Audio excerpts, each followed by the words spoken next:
আসসালামু আলাইকুম। আজকের ভিডিওটা আপনাদের মোবাইলের যে ফেসবুক আছে সেটা নিয়ে। আমাদের মোবাইলে আমরা ফেসবুক চালাই, মেসেঞ্জার চালাই, মানে এটা শুধু আমাদের ভিতরে সীমাবদ্ধ থাকে। আর আমরা চাই আমাদের এই ফেসবুকটা আমাদের পার্সোনালি আমাদের ভিতরে সীমাবদ্ধ থাকুক। এখন কথা হলো, অনেক সময় আমরা অনেক মোবাইলে কি করি, আমাদের ফেসবুক মেসেঞ্জার মানে ইমার্জেন্সির জন্য, যখন আমার মোবাইল ফোনে নেট থাকে না বা একটা জরুরি একটা কাজের জন্য আমি আরেকজনের মোবাইলে আমার ফেসবুক আইডিটা লগ ইন করি, ঠিক আছে।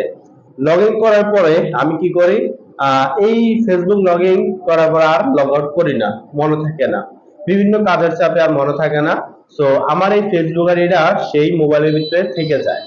এখন আমার ফেসবুকের এই মানে একটা পার্সোনালি একটা মানে আমার সোশ্যাল মিডিয়া যখন অন্যজনের মোবাইলে থেকে যায়, তখন কিন্তু অনেক সময় অনেক বিপদ হতে পারে। যেমন আমার একটা পার্সোনালি মেসেজ আসতে পারে, একটা পোস্ট আমি দিতে পারি, সেটা কি করে সে দেখে ফেলে, মানে অন্য কেউ দেখে ফেলে।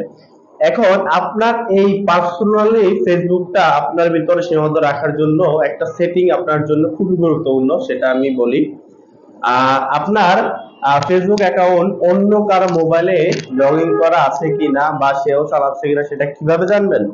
তো ফার্স্টে আপনি আপনার ফেসবুকের সেটিং এ চলে যাবেন। আপনি আপনার মোবাইল অপশনে ফেসবুকে চলে যাবেন। ফেসবুকে আসার পর ডান পাশে থ্রি ডটে ক্লিক করবেন। হালকা নিচে নামার পর এখানে দেখেন সেটিং অ্যান্ড প্রাইভেসি লেখা আছে, তো এখানে ক্লিক করবেন।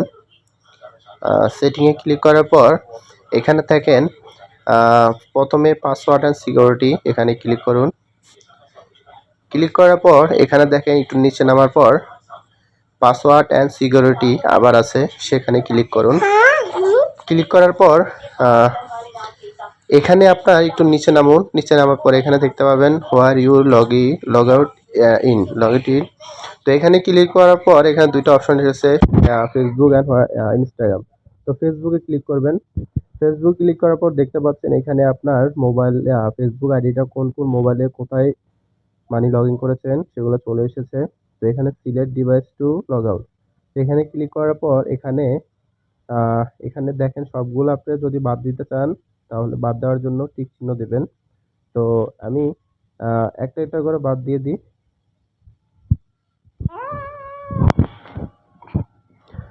তো এখানে সবগুলো টিক চিহ্ন দেওয়ার পর লগ আউট দিয়ে দিব। লগ আউট দেওয়ার পর আর ইউ শিওর, ঠিক আছে, আমি এখন লগ আউট দিলাম। তো লগ আউট দেওয়ার পর সবগুলো কিন্তু ডিভাইস ডিলিট হয়ে গেছে, লগ আউট হয়ে গেছে। তো খুব সহজে কিন্তু আপনারা দেখতে পেলেন। ধন্যবাদ।